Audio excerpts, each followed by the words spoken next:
నమస్తే, welcome to our channel. నేను నిమిషాల్ని. Big breaking news.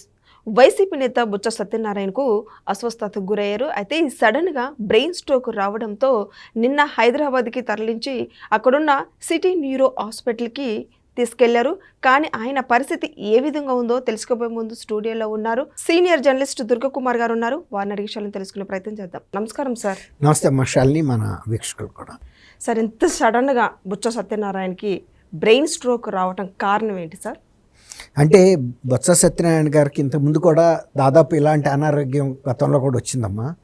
అప్పుడు కూడా ఇక్కడ కేర్ హాస్పిటల్లో అనుకుంటాను ఆయనకి చాలా సుదీర్ఘంగానే చికిత్స కూడా జరిగింది. అందువల్లే ఆయన మాట స్పష్టత అది లేదు. తర్వాత మనిషి కొంత ఆరోగ్యం దెబ్బతిన్న దగ్గర నుంచి కూడా కొంచెం ఇదివరకటి అంత యాక్టివ్గా ఉండలేకపోతున్నాడు. కానీ జగన్మోహన్ రెడ్డి గారు కౌన్సిల్లో ఈయన మీద ఒక రకంగా ఒత్తిడి తీసుకొచ్చి కొన్ని విషయాల మీద ఆయన మనస్సుకు విరుద్ధంగా కూడా వ్యవహరించాలని ఒత్తిడి తెస్తున్నాడు అన్న మాట కూడా పార్టీ వర్గాల్లో కూడా వినపడతా ఉంది.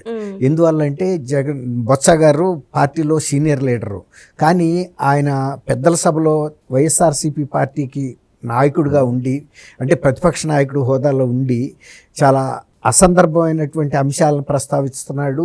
తర్వాత కొన్ని అసత్యమైనటువంటి ఆరోపణలు, అభూత కల్పనలు కూడా అధికార పార్టీ మీద చేయాలని ఒత్తిడి చేయటం వలన కొంత మానసిక సంఘర్షణకి గురవుతున్నాడని కూడా మనకి ఇంతకుముందు కూడా కొంత పార్టీ వర్గాల ద్వారా తెలుసు. చాలామంది ప్రజల్లో కూడా అటువంటి ప్రశ్నలు కూడా వచ్చినాయి. ఏంటి బొత్స గారు కూడా ఇలా ఎందుకు వ్యవహరిస్తున్నాడు? గతంలో ఆయన ఉమ్మడి రాష్ట్రానికి ముఖ్యమంత్రి పదవికి కూడా ఆయన పేరు ప్రతిపాదన వచ్చింది. ఉమ్మడి రాష్ట్రంలో ఆయన పిసిసి అధ్యక్షుడిగా కూడా పనిచేశాడు.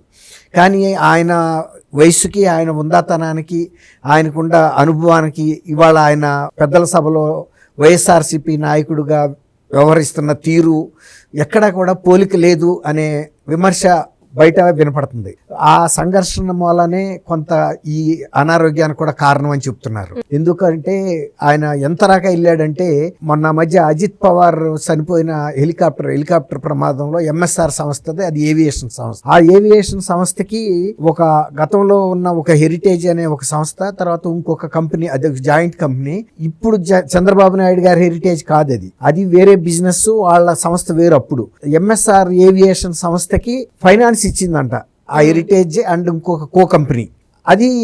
అదొక ఫైనాన్షియల్ కంపెనీ, ఇదేమో డైరీ కంపెనీ. ఇది చంద్రబాబు నాయుడు గారు పెట్టేదానికన్నా ముందల నుంచి అది ఉన్నట్టుంది. అయితే ఈయన ఎంతరాగా వెళ్ళాడంటే, అజిత్ పవార్ గారు చనిపోయిన హెలికాప్టర్ ప్రమాదం వెనక కూడా హెరిటేజ్ సంస్థ హస్తం ఉందని మొన్న మధ్య ఆయన మాట్లాడటం చాలా విస్మయం కలిగించింది. దాని మీద లోకేష్ గారు కూడా వివరణ ఇచ్చాడు. హెరిటేజ్ కాదు అది, హెరిటేజ్ తో పాటు మరొక సంస్థ ఉంది వేరే, ఆ కంపెనీ వేరు, వాళ్ళ ఫైనాన్స్ వేరు. కాబట్టి వీళ్ళు దుగ్ధతో హెరిటేజ్ ని, అంటే హెరిటేజ్తో మొన్న మధ్య ఇందాపూర్ డైరీ కూడా దాని అనుబంధ సంస్థ హెరిటేజ్ అని కూడా ఇట్లాంటి అసంబద్ధమైన ప్రకటన చేశాడు. తర్వాత కో కంపెనీ అని కూడా అన్నాడు. కో కంపెనీ అన్నప్పుడు కూడా మళ్ళీ లోకేష్ గారు కూడా కొంచెం చలోక్తిగా, బొత్స సత్యనారాయణ గారికి ఈ కార్పొరేట్ విషయాలు తెలియదు అనుకుంటాను, కో కంపెనీ అనేది ఉండదు, కో ప్యాకర్, మా హెరిటేజ్కి కంపెనీకి ఇందాపూర్ కో ప్యాకరే, అలాగే దాదాపు ఒక ఇతర కంపెనీలు చాలా వాటికి ప్రముఖమైన కంపెనీలకి సంస్థ కో ప్యాకర్గా ఉంది. కాబట్టి అది మాకు అనుబంధ సంస్థ అనేది మాట తప్పు అని కూడా అనేక సార్లు వివరణ ఇవ్వాల్సి వచ్చింది. అట్లాగే ఇప్పుడు నిన్న ఆయన అసెంబ్లీ నుంచి వాకౌట్ చేస్తూ అధికార పక్షం లడ్డూ కల్తీ ఆ విషయం మీద చర్చించడానికి భయపడుతుందని చెప్తా వెళ్తున్నాడు.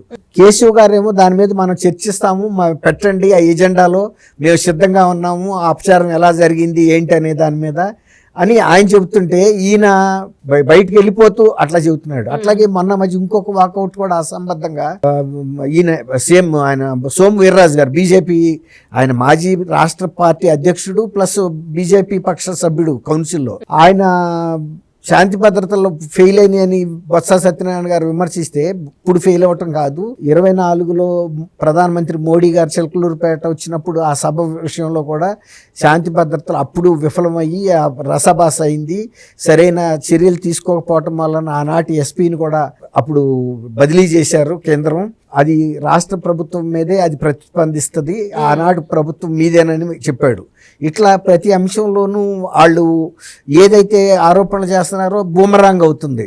ఇది కూడా కొంత ఆయన మానసిక ఒత్తిడి కారణం అవుతుంది. జగన్మోహన్ రెడ్డి గారు ఏమో మీరు కౌన్సిల్లో జగన్మోహన్ రెడ్డి గారి నాయకత్వంలో అసెంబ్లీకి వెళ్లాల్సిన 11 మంది శాసనసభ్యులు 10 మంది వెళ్ళటల్లా, కనీసం కౌన్సిల్లో అన్న ఈ గొడవలు చేయమని బొత్స గారి మీద ఒత్తిడి తీసుకురావటం, మీరు సరిగ్గా చేయటం లేదని కూడా అంటున్నారని కూడా మన పత్రికల్లోనూ మీడియాలో కూడా వచ్చింది. ఇదే టైంలో మరి ఆయన ఒత్తిడికి గురయ్యి నిన్న రాత్రి సడన్ గా బ్రెయిన్ స్ట్రోక్ రావటం, బ్రెయిన్ స్ట్రోక్ రాగానే అంటే ఆయన ఆరోగ్య పరిస్థితి కుటుంబ సభ్యులకు తెలుసు కాబట్టి వెంటనే వాళ్ళు విజయవాడలో ఎక్కడ చూపించకుండా ఎమర్జెన్సీగా ఇక్కడికి తీసుకొచ్చారు, సిటీ న్యూరో హాస్పిటల్ హైదరాబాద్కి.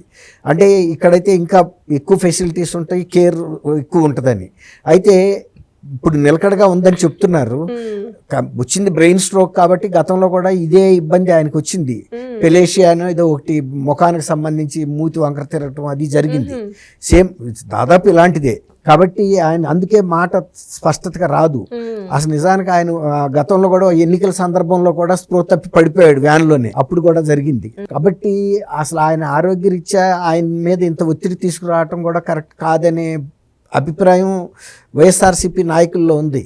ఆయన్ని కొంచెం విశ్రాంతి ఇచ్చి ఇంకెవరినన్నా అక్కడ ప్రతిపక్ష నాయకుడిగా పెట్టాలి. ఆయనకి వయసు ఉంది, అనుభవం ఉంది, కానీ ఆరోగ్యం సహకరించినప్పుడు ఆయన మీద ఇట్లాంటి పనులు చేయాలని, ఆయన మనస్సాక్షికి విరుద్ధంగా చేయాలంటే ఇప్పుడు వాళ్ళ సాక్షి పేపర్లో ఏదైనా రాసుకోవచ్చు, కానీ ఒక వ్యక్తి మనస్సాక్షికి వ్యతిరేకంగా పనిచేయాలంటే ఆ మానసిక సంఘర్షణ అందరూ తట్టుకోలేరు. వయసు మీరిపోయిన వ్యక్తి బొత్స సత్యనారాయణ గారు, దానితోడు అదే నరాలకు సంబంధించి మెదడులో కొన్ని ఇబ్బందులు ఆయనకు ఆల్రెడీ ఉన్నాయి. కాబట్టి ఇప్పుడు ఈ అనారోగ్యానికి గురవటం అయితే ఇప్పుడు నిలకడగా ఉందని చెబుతున్నప్పటికీ సాయంత్రం హెల్త్ బులెటిన్ ఇష్యూ చేస్తారని అంటున్నారు. హెల్త్ బులెటిన్ ఇష్యూ చేసినప్పుడు స్పష్టత వస్తుంది. ఇప్పుడు నరాలలో ఇంకా ఇంటర్నల్ బ్లీడింగ్ జరుగుతుందా బ్రెయిన్ లో, అది అట్లాంటి అవకాశాలు కూడా ఉంటాయి ఇలాంటి బ్రెయిన్ స్ట్రోక్స్ వచ్చినప్పుడు. గతంలో కూడా బొత్స సత్యనారాయణ చెప్పారు సార్, ర్యాలీలో పడిపోయారు కదా, పడిపోతే అప్పుడు జగన్మోహన్ రెడ్డి గారు ఏం కాదు పర్వాలేదు బాగానే ఉంటది, వెళ్ళు చెయ్యి, ర్యాలీ చెయ్యి, మాట్లాడు అని చెప్పావు. జగన్మోహన్ రెడ్డి గారు చెప్తే నేను వెళ్ళాను అని చెప్తున్నాడు. అవును, అప్పుడు కూడా ఆయన చెప్పాడు నాకు ఆరోగ్యం బాగాలేదు, నేను వెళ్ళలేనంటే పర్వాలేదు వెళ్ళండి ఏం కాదని, అంటే ఒక రకంగా ఒత్తిడి తీసుకొచ్చాడు. తీసుకొచ్చినందుకే ఆయన వెళ్ళాడు. ఆ ఎండలో తట్టుకోలేక నిలబడటం ఒక్కసారి కొప్పుకూలిపోయాడు. వెంటనే వెనకాల ఉండాళ్ళు చూసి పట్టుకున్నారు. నిన్న రాత్రి కూడా అదే జరిగింది. స్ట్రోక్ రాగానే ఆయన ఆరోగ్యం గురించి తెలుసు కాబట్టి వెంటనే వాళ్ళు సిటీ న్యూరో హాస్పిటల్, ఇది specialized hospital, only brain strokes ఇలాంటివే ట్రీట్ చేస్తారు వాళ్ళు, మల్టీ స్పెషాలిటీ కాదు, ఓన్లీ సింగిల్ స్పెషాలిటీ. బాగా ఇందులో సూపర్ స్పెషలిస్టులు వాళ్ళు కాబట్టి అక్కడ వైద్యం జరుగుతుంది కాబట్టి ఆయన అదృష్టం కొంతవరకు వెంటనే స్టేబుల్ చేయగలిగారు. అయితే అప్పుడే సాయంత్రం ఈ హెల్త్ బులెటిన్ ఇష్యూ అయ్యాక ఏంటనేది తెలీదు.